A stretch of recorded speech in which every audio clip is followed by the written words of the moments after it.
اعوذ باللہ من الشیطان اللعین الرجیم بسم اللہ الرحمن الرحیم السلام علیکم ورحمۃ اللہ وبرکاتہ۔ اللہ تبارک و تعالیٰ کا شکر ہے کہ میں کراچی سے تاج العلماء مولانا محمد نقی نجفی علیہ اللہ مقامہ کا گرانڈ سن علی احمد آپ کی خدمت میں حاضر ہوں، سورہ مبارکہ نوح کے رکوع 2 کی آیات کے ساتھ۔ سورہ مبارکہ نوح قرآن مجید کا 71 نمبر کا سورہ ہے۔ اس کے رکوع 2 میں جو آیات ہیں ان کے نمبر ہیں 21 سے لے کر 28 تک، جن کی تلاوت کا شرف اب میں حاصل کر رہا ہوں۔ اعوذ باللہ من الشیطان اللعین الرجیم بسم اللہ الرحمن الرحیم قال نوح رب انہم عصونی واتبعوا من لم يزده ماله وولده الا خسارا۔ ترجمہ: آخرکار نوح علیہ السلام نے کہا، اے میرے پالنے والے مالک، یہ لوگ میری کوئی بات نہیں مانتے اور یہ ایسے آدمی کے پیچھے پیچھے چل کھڑے ہوئے جسے مال اور اولاد کے ملنے سے اور کچھ زیادہ ہی نقصان پہنچا۔ آیت نمبر 22 وَمَكَرُوا مَكْرًا كُبَّارًا۔ ترجمہ: انہوں نے میرے خلاف بہت بڑا مکاریوں کا جال پھیلا دیا ہے۔ آیت میں زجاج فجاج فج کی جمع ہے جس کے معنی ہے درگاہ، جو دو پہاڑوں کے درمیان ہوتا ہے۔ یہ مفردات امام راغب میں لکھا ہوا ہے۔ یہ فجاجہ جو لفظ ہے یہ آیت نمبر 20 میں استعمال ہوا ہے۔ اور اب آیت نمبر 23 وَقَالُوا لَا تَذَرُنَّ آلِهَتَكُمْ وَلَا تَذَرُنَّ وَدًّا وَلَا سُوَاعًا وَلَا يَغُوثَ وَيَعُوقَ وَنَسْرًا۔ ترجمہ: اور لوگوں سے کہہ رکھا ہے کہ اپنے جھوٹے معبودوں کو ہرگز نہ چھوڑنا، خاص طور سے ودّا کو، سوا، یغوث اور یعوق اور نصر نامی خداؤں کو تو ہرگز نہ چھوڑ بیٹھنا۔ آیت نمبر 24 وَقَدْ أَضَلُّوا كَثِيرًا وَلَا تَزِدِ الظَّالِمِينَ إِلَّا ضَلَالًا۔ ترجمہ: غرض انہوں نے بہت سے لوگوں کو گمراہ کر رکھا ہے، تو اب تو ان ظالموں کو گمراہی کے سوا کسی چیز میں ترقی نہ عطا فرما۔ آیت میں بتوں کا ذکر ہے۔ تفسیر قمی میں لکھا ہے کہ ودّا بنی کلب کا بت تھا، سوا بنی حریل کا بت تھا، اور یغوث بنی مراد کا بت تھا، یعوق بنی حمدان کا، اور نصر بنی حسین کا بت تھا۔ اور اسی طرح ود مرد کی شکل کا تھا، سوا عورت کی شکل کا تھا، یغوث شیر کی شکل کا، یعوق گھوڑے کی شکل، اور نصر گدھ کی شکل کا تھا۔ یہ تفسیر مجموع البیان میں تفصیل لکھی ہوئی ہے۔ عرب میں بت پرستی کی ابتدا کب سے ہوئی، اس بارے میں عمر بن لہی خزاعی نے سن 207 میں مصر و شام کے علاقے میں عمالقہ کو بت پرستی کرتے دیکھا تو اس کو بتوں کی خوبصورتی بہت اچھی لگی۔ چند بت خرید کر مکے لے آیا اور کعبے کے گرد و پیش نصب کر کے ان کو پوجنے کی دعوت دی۔ رفتہ رفتہ اہل مکہ کی اکثریت نے بت پرستی شروع کر دی اور کعبہ بت خانہ بن گیا۔ سب سے بڑا بت ہبل تھا جو خانہ کعبہ کے اندر بلندی پر نصب کیا گیا تھا۔ اس کے پاس سینکڑوں بت اور رکھ دیے گئے تھے۔ اس طرح 360 بت تھے۔ ہر دن ایک بت کی پوجا ہوتی۔ پھر ہر قبیلہ حج سے واپس جاتے ہوئے کعبے کا ایک پتھر اٹھا کر لے جاتا اور بت بنا کر پوجتا رہتا۔ اس طرح سارے عرب میں بت پرستی عام ہو گئی۔ مکے سے ایک منزل کے فاصلے پر نخلا پر عزا کا بت تھا جو قریش و کنانہ کی عقیدت کا مرکز تھا۔ طائف میں لات کا مندر تھا جو بنی ثقیف کا دیوتا تھا۔ مدینے سے کچھ فاصلے پر منات خزرج اور نسان کے قبیلے کا دیوتا تھا.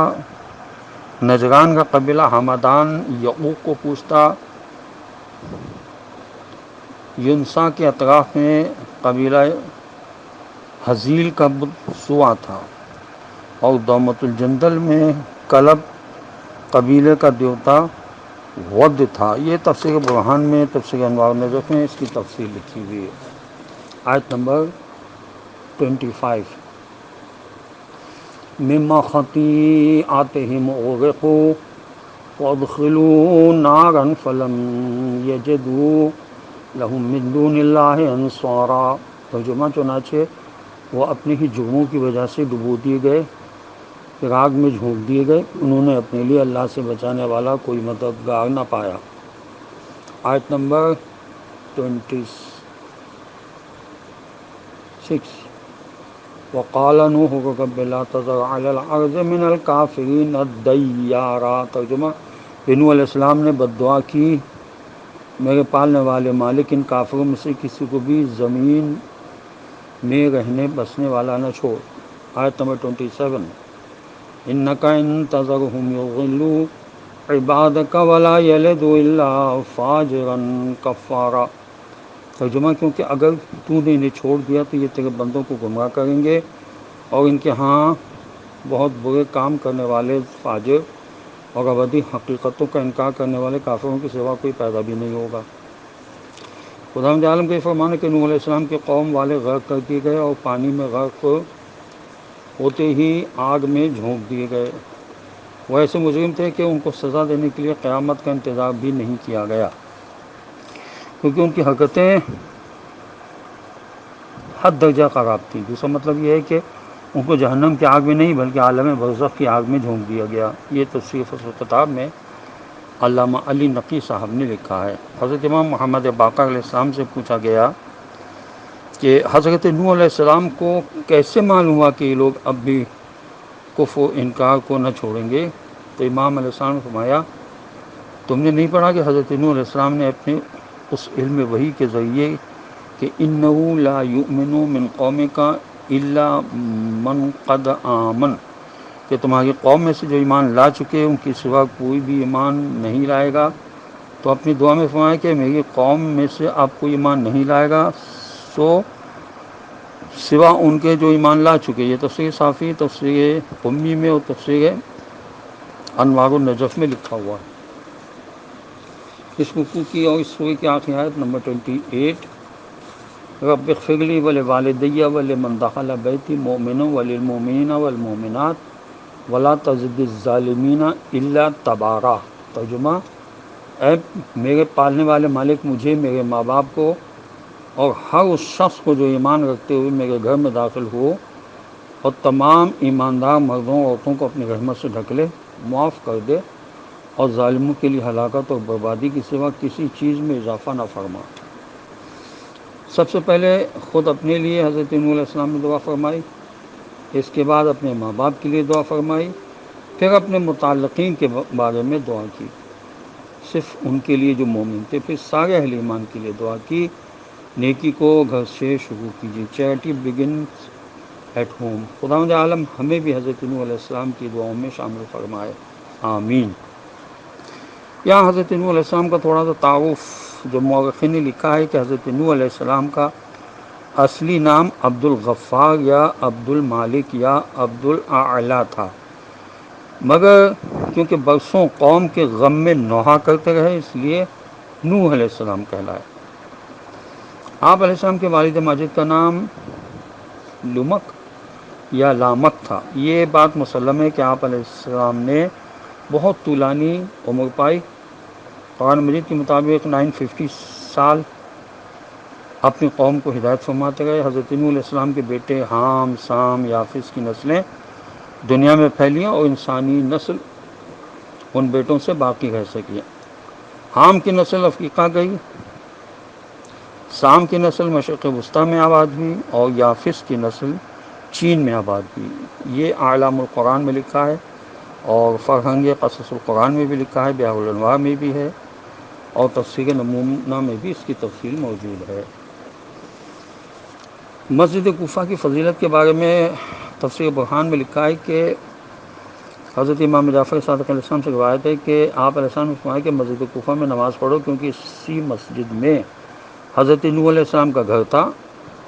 نماز فریضہ پڑھنا حج کا ثواب رکھتا ہے، اور نافلہ نماز پڑھنا عمرے کا ثواب رکھتا ہے، اور اس مسجد کے ہر طرف 12 میل تک اللہ تعالیٰ نے برکت رکھی۔ اس میں 70 نبیوں علیہ الصلوۃ والسلام اور 70 نبیوں نے نمازیں پڑھی ہیں۔ یہیں سے حضرت نوح علیہ السلام کی کشتی روانہ ہوئی تھی، اور اسی مسجد میں جس مصیبت زدہ نے نماز پڑھی اور دعا مانگی تو خداوند عالم نے اس کی مصیبت دور فرمائی۔